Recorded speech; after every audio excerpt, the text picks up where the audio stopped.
Chez Colette, comme chez La Fontaine, les animaux parlent. Mais à la différence du fabuliste, Colette les fait parler en tant que bêtes et non en tant qu'humains.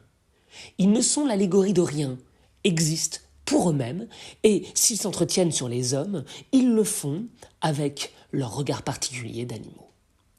Plusieurs nouvelles animalières figurent dans les Vrilles de la Vigne.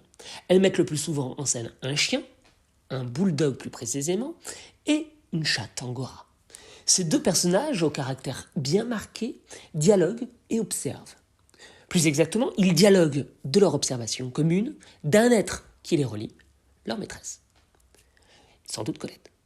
L'écrivain adopte la voix et le regard de ces bêtes pour peindre, par petites touches, son portrait, lequel ne représente jamais qu'un visage parmi d'autres d'une femme qui, tout à la fois, se livre et se cache. Pour le dire autrement, rendant compte alors d'un étrange paradoxe littéraire, les animaux servent à Colette de masque pour se montrer. Ce n'est pas comme chez l'écrivain japonais Mishima la confession d'un masque, mais l'inverse, le masque d'une confession. Dans Toby Chien parle, le bulldog assiste à la colère de sa maîtresse. Contrarié par un article lu dans le journal, sans doute une critique offensante sur ses mœurs libres. C'est l'occasion pour elle de laisser éclater à voix haute ses aspirations de femme émancipée. D'une chiquenaude, elle rejeta le bord du tapis qui me coiffait, puis leva vers le plafond des bras pathétiques. « J'en ai assez !» s'écria-t-elle. « Je veux faire ce que je veux !» Un silence effrayant suivit son cri. Mais je lui répondais du fond de mon âme.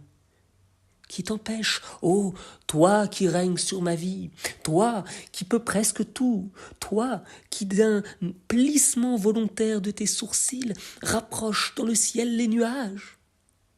Elle sembla m'entendre et repartit un peu plus calme. « Je veux faire ce que je veux jouer la pantomime, même la comédie. Je veux danser nu si le maillot me gêne et humilie ma plastique. Je veux me retirer dans une île, s'il me plaît, ou fréquenter des dames qui vivent de leur charme pourvu qu'elles soient gaies, fantasques, voire mélancoliques et sages, comme sont beaucoup de femmes de joie. Je veux écrire des livres tristes et chastes, où il n'y aura que des paysages, des fleurs, du chagrin, de la fierté et la candeur des animaux charmants qui s'effraient de l'homme. Je veux sourire à tous les visages aimables et m'écarter des gens laids, sales et qui sentent mauvais. Je veux chérir qui m'aime et lui donner tout ce qui est à moi dans le monde. Mon corps rebelle au partage, mon cœur si doux et ma liberté. Je crois bien que si quelqu'un ce soir se risquait à me dire « Mais enfin, machin », eh bien, je le tue. Oui, je lui ôte un œil ou je le mets dans la cave. Kiki la Doucette pour lui-même. Dans la cave, je considérais cela comme une récompense, car la cave est un enviable séjour d'une obscurité bleutée par le soupirail embaumé de paille moisie et de l'odeur aliacée du rat. Toby Chien, sans entendre.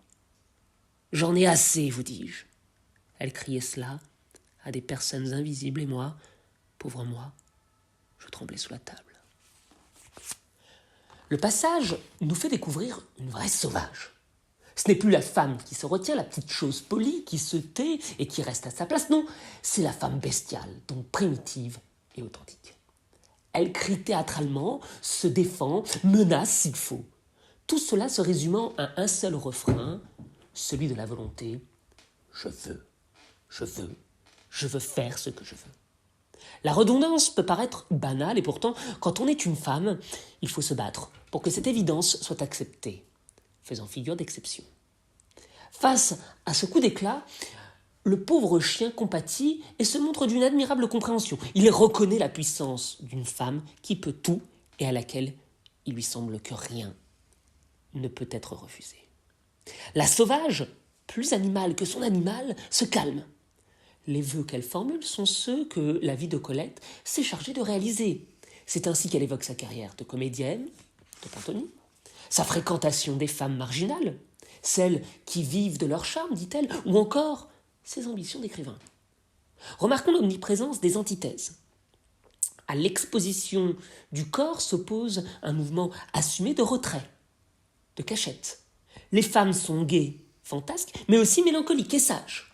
Les livres qu'elles rêvent d'écrire sont tristes et chastes, alors qu'elles fréquentent des filles de joie, remplies de fleurs et d'animaux charmants, bref, l'opposé même de la vie qu'elle vient de décrire. Ces tensions, Colette les assume, car c'est elles qui font une vie. Le pur et l'impur se mêlent dans un même amour, dans un même bonheur, qui est tout simplement celui de vivre. Comme dans le poème d'Apollinaire, la joie vient toujours après la peine chez Colette. Chez cette femme qui vient saisir l'existence dans toute son épaisseur, dans toute sa saveur. On pourra s'amuser de la discrète mise en abîme de son propre livre quand la maîtresse dit vouloir composer des livres où il n'y aura que des paysages, des fleurs, des chagrins, de la fierté et la candeur des animaux charmants qui s'effraient de l'homme. N'est-ce pas la description du livre que le lecteur tient dans la main, l'évry de la vigne, voire de la nouvelle qu'il est en train de lire, puisqu'en effet, un animal, Toby, s'effraie d'une humaine en colère.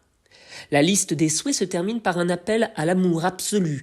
L'écrivaine ne sait pas vivre autrement qu'en s'abandonnant tout entière. Mais ce n'est pas seulement l'esprit qu'elle veut donner, c'est aussi son corps qui n'est jamais séparé de l'âme chez une jouisseuse comme Colette. Ce n'est pas un hasard si c'est la chatte Kiki, la doucette, qui se reconnaît dans la fougue dangereuse de sa maîtresse. Comme elle ne craint pas les ténèbres, n'hésite pas à descendre dans la cave, celle de son être, pour se défendre. Comme elle n'hésite pas à donner, s'il le faut, des coups de griffe.